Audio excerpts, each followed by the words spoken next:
Hello दोस्तों।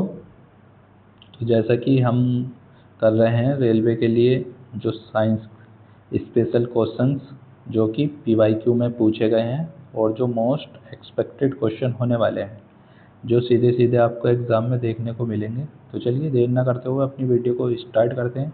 आज का हमारा पहला क्वेश्चन है कि मनुष्य के शरीर में पैर की हड्डी, तो इसमें ऑप्शन है खोखली होती है, साररंधी होती है, या फिर ठोस होती है, या फिर कीलक होती है।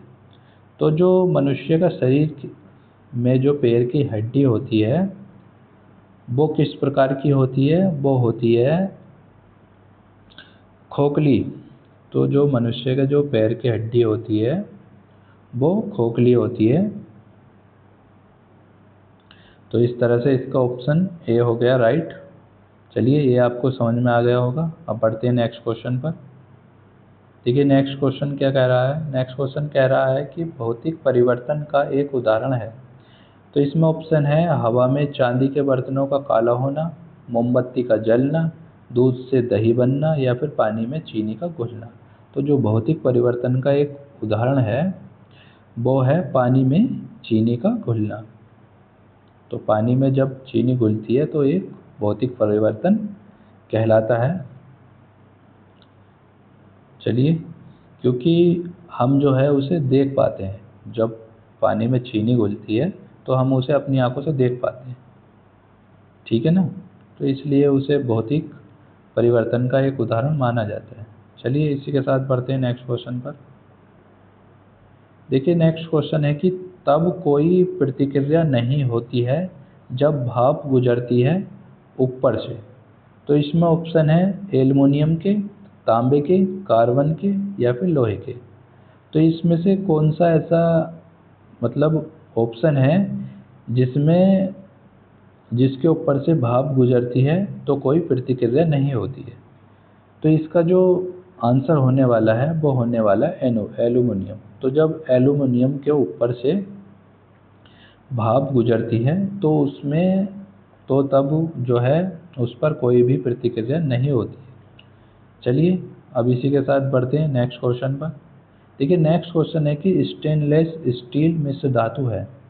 तो इसमें ऑप्शन है लोहा और तांबे का, लोहे और जस्ते का, या फिर लोहे और क्रोमियम का, या फिर लोहे तथा ग्रेफाइट का। तो जो स्टेनलेस स्टील है वो जो मिश्र धातु होता है वो होता है लोहे और क्रोमियम का। यानी कि लोहे और क्रोमियम को मिलाकर स्टेनलेस स्टील बनाया जाता है। जैसे कि जो लोहा काटने वाली आरी का जो पत्ता होता है तो वो हमारा हाई कार्बन स्टील का होता है। और जो आपने देखा होगा कि जो स्टील का जो एक स्केल आता है, पैमाना, जैसे कि हम स्कूलों में यूज़ करते हैं, तो वो स्टेनलेस स्टील का बना हुआ होता है। तो काफ़ी सारे जो प्रोडक्ट, वो जो चीज़ें होती हैं, वस्तुएं होती हैं, वो स्टेनलेस स्टील की बनी हुई होती है। एक होता है स्टील और एक होता है स्टेनलेस स्टील। जो स्टेनलेस स्टील होता है वो स्टील की तुलना में थोड़ा बेहतर होता है, यानी अच्छा होता है। चलिए ये आपको समझ में आ गया होगा। अब बढ़ते हैं हम नेक्स्ट क्वेश्चन पर। देखिए नेक्स्ट क्वेश्चन है कि निकोलस कोपरनिकस, जो निकोलस कोपरनिकस है ये प्रसिद्ध हैं। तो ये किसके लिए प्रसिद्ध है? तो इसमें ऑप्शन है कि दूरबीन के आविष्कार के लिए, या फिर यह बताने के लिए कि ग्रह सूर्य के चारों ओर चक्कर लगाते हैं न कि पृथ्वी के। तो इसका जो आंसर इन्हीं ऑप्शंस में से है, दोनों में से, तो इसलिए हम इसे यहीं पर सोल्व कर लेते हैं। तो इसका जो राइट आंसर है वो है ऑप्शन बी, यानी कि यह बताने के लिए कि ग्रह सूर्य के चारों ओर चक्कर लगाते हैं न कि पृथ्वी के। तो ये निकोलस कोपरनिकस का जो है इसलिए प्रसिद्ध है, इस वाक्य को बताने के लिए कि ग्रह जो है वो सूर्य के चारों ओर चक्कर लगाते हैं न कि पृथ्वी। ठीक है ना। अब बढ़ते हैं नेक्स्ट क्वेश्चन पर। देखिए देखिए नेक्स्ट क्वेश्चन है कि शीघ्रोत्पादी रिएक्टर है। इसमें जो है बिजली पैदा करने वाला एक नाभिकीय रिएक्टर जो बिजली उत्पन्न करता है, यानी कि जो शीघ्रोत्पादी रिएक्टर है, बिजली पैदा करने वाला एक नाभिकीय रिएक्टर जो बिजली उत्पन्न करता है। तो इसमें ऑप्शन है विगलन प्रक्रिया के द्वारा, सौर सेलों की सहायता से, इसके द्वारा इस्तेमाल की गई फिनाइल सामग्रियों को जलाने तथा उन्हें पुनः उपयोग करने के द्वारा, या फिर क्या है कि कठोर जल का शोधक के रूप में उपयोग करके। तो इसका जो राइट आंसर है जो वो होता है कि जो बिजली पैदा करने वाला एक नाभिकीय रिएक्टर है, तो वो जो बिजली उत्पन्न करता है वो किस तरह से बिजली उत्पन्न करता है। तो इसमें जो आंसर है वो है ऑप्शन सी, यानी कि इसके द्वारा इस्तेमाल की गई फिनाइल सामग्रियों को जलाने तथा उन्हें पुनः उपयोग करने के द्वारा। इससे क्या होता है कि बिजली उत्पन्न होती है। चलिए अब बढ़ते हैं नेक्स्ट क्वेश्चन पर। नेक्स्ट क्वेश्चन है हमारा कि परमाणु ऊर्जा में भारतीय कार्यक्रम के जनक हैं। तो इसमें ऑप्शन है S A Bose, H J Bhabha, या फिर एस चंद्रशेखर, या फिर एस एस भटनागर। तो जो परमाणु ऊर्जा में जो भारतीय कार्यक्रम के जनक हैं, देखिए वो हैं एच जे भाभा।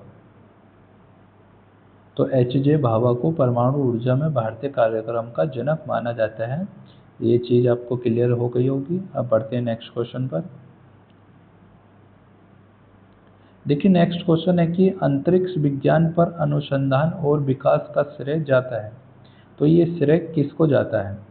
तो इसमें ऑप्शन है एस एस भटनागर को, या फिर बी साराभाई को, या फिर एस जेड कासिक को, या फिर सी वी रमन को।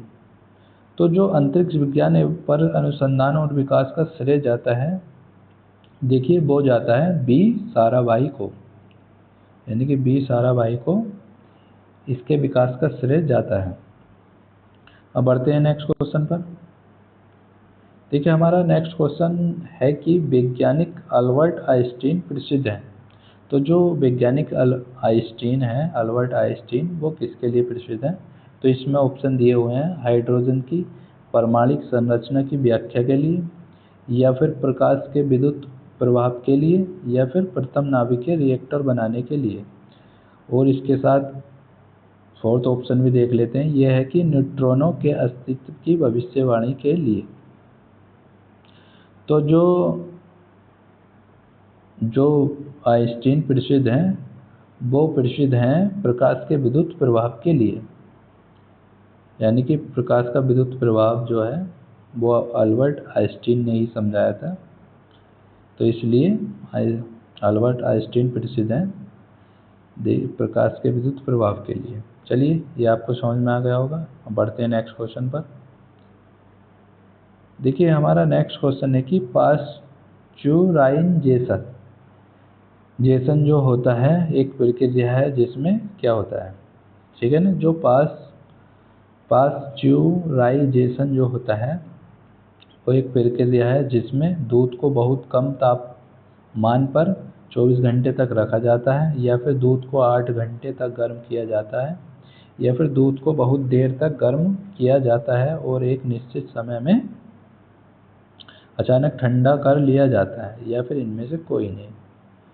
तो इसका जो राइट आंसर होने वाला है वो है ऑप्शन सी, यानी कि दूध को बहुत देर तक गर्म किया जाता है और एक निश्चित समय में अचानक ठंडा कर लिया जाता है। तो इससे क्या होता है कि पाश्चुराइजेशन की प्रक्रिया होती है।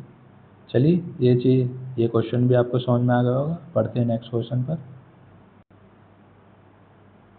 देखिए हमारा नेक्स्ट क्वेश्चन है कि एम्फीबिया बताता है। तो एम्फीबिया क्या बताता है ये हमें बताना है। तो इसके ऑप्शन है बहुत तेज़ी से चलने वाले नावों को, केवल जल में ही रह सकने वाले पशुओं को, या फिर केवल स्थल पर ही रह सकने वाले पशुओं को, या फिर जल और स्थल दोनों पर रह सकने वाले पशुओं को। तो इसका जो राइट आंसर है वो है ऑप्शन डी, यानी कि जल और स्थल दोनों पर रह सकने वाले पशुओं को। ठीक है, इसका आंसर हो गया। चलिए, ये वीडियो हमारी यहीं पर समाप्त होती है, अब क्वेश्चन ख़त्म हो गए। फिर मिलते हैं किसी नेक्स्ट वीडियो में और नए क्वेश्चनों के साथ। चलिए, जब तक के लिए जय हिंद जय भारत। और हाँ, वीडियो कैसी लगी ये कमेंट करके ज़रूर बताना। चलिए, जय